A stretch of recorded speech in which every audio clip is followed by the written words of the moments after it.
Gustavo F.G. Loureiro, the 47-year-old professor, was gunned down at his home on Monday night. Police did not speak about that tonight. But again, we can report that the suspect in that Brown University mass shooting has been found dead inside a storage facility in New Hampshire. Police identify him as Claudio Manuel Neves Valente, a former Brown University student, a Portuguese national who has last lived in Miami. So far, no word on a motive. Steve. Yeah, lots of big developments tonight in that case. All right, we appreciate it. Thanks, Richard. President Trump signing an executive order that would reclassify marijuana as a less dangerous drug and would open new avenues for medical research. However, it does not mean those who want to use it for fun can puff away, but it could be a boost for the cannabis industry and medical research. Kendall Green has more on the order. The President's latest executive order Thursday intended to make paths toward medical marijuana research easier. Research doctors say could benefit more than 60 million Americans who live with chronic pain. Nerve pain, nausea and vomiting with cancer, certain pediatric epilepsy. The order reclassifies marijuana from a Schedule I substance to a Schedule III substance, aligning it with drugs like Tylenol and ketamine. It's a signal from the federal government acknowledging marijuana's potential medical benefits. In some cases, this may include the use as a substitute for addictive and potentially lethal opioid painkillers. They cause tremendous problems. This can do it in a much lesser way. Before the move, federal regulations made large clinical trials involving marijuana difficult to conduct. The POTUS pivot makes it easier for researchers to obtain federal funding, and it also sets up a potential standardized process for developing cannabis-based medicine, doctors say. A functional medical expert explains what also comes with the change. Rescheduling can open a lot more doors for controlled, rigorous research that will evaluate things like, the effects, the long-term outcomes, and things like THC, CBD, CBN, all of the different things. I'm excited because, we can look at impacts on inflammation, pain regulation, sleep, neurological symptoms. From a business standpoint, marijuana's reclassification could mean legal cannabis shops across the country could see some tax relief due to federal tax laws like 280E, for example. Companies couldn't deduct normal business expenses like rent and payroll, and were taxed significantly higher than other businesses. We represent a lot of lenders in this space, so freeing up the capital stack and the financial flow, that's very exciting.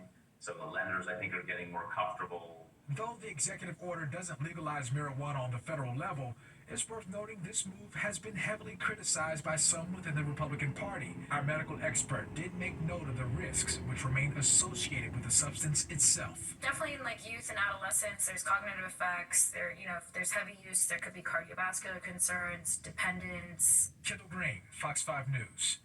The Port Authority Board of Commissioners approving a record $45 billion capital plan, and while that will provide critical funding for both local airports and train stations, it comes with some added costs for commuters. Using a rideshare service at the airport will cost $1 more, bumping up to $3.50 in the middle of March. It goes up another $1 in March of 2027 and another 50 cents in 2028. We have been at about a third of the level of what the other large airports are doing, and so what we've done is to really try to bring our airports up to where our other peer airports are. Rideshare drivers critical of the move, saying there's already not enough business and this will just push people to use a taxi or to drive themselves. Well, New York being introduced to the man replacing Cardinal Dolan. Coming up, we're going to break down what this could mean for the future of the Catholic Church. And from faith to a lack of faith, how a dad's preparing his son for the struggles of growing up a Jets fan.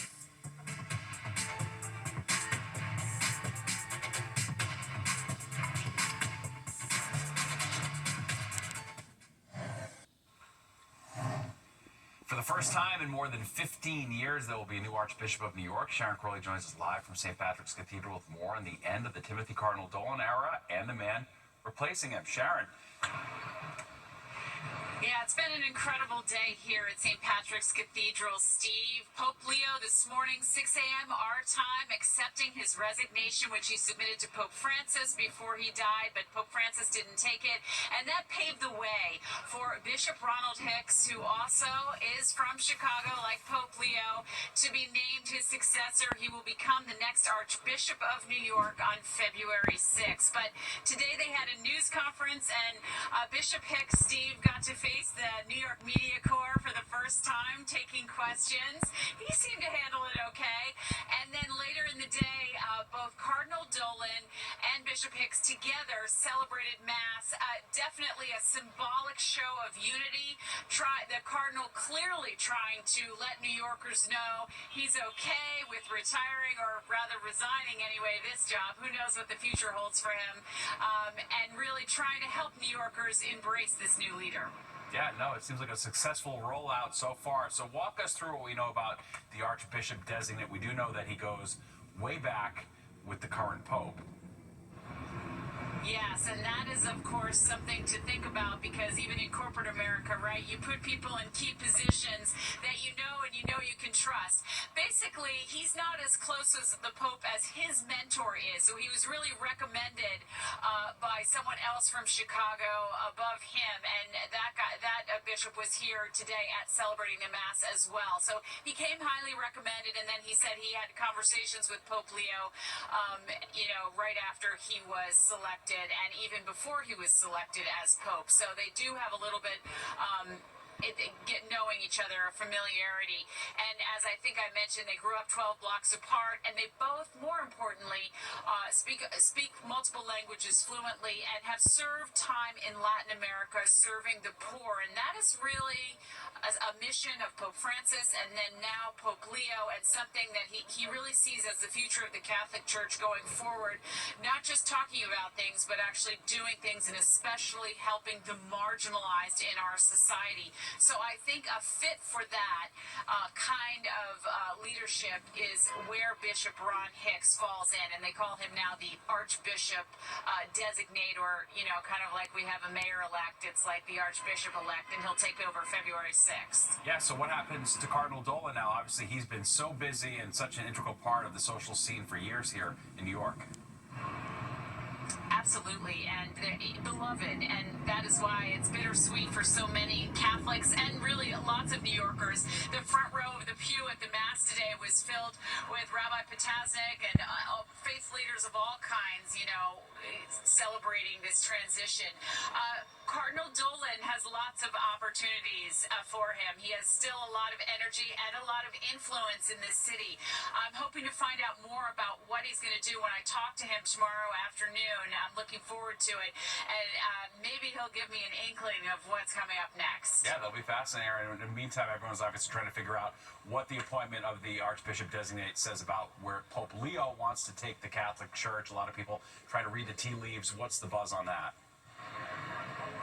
Yeah, I think that he wants to take the church into the future, and he doesn't want it to be so, it seems like, hard line. It's the message I get over and over again is more inclusive, not less inclusive, and less preachy and more actually doing the work, and so we may see more of that with the new bishop, the new Archbishop of New York. You may see him out in all of the 5 boroughs, really reaching out to communities and trying to connect. Yeah, very well. Good stuff. We look forward to the interview tomorrow. We appreciate it. Thanks, Sharon.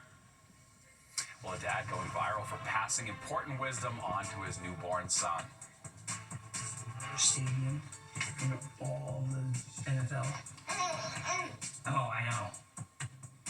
All right, we caught up with a dad who's giving his son some life lessons on the endless pain that Jets fans learn to endure.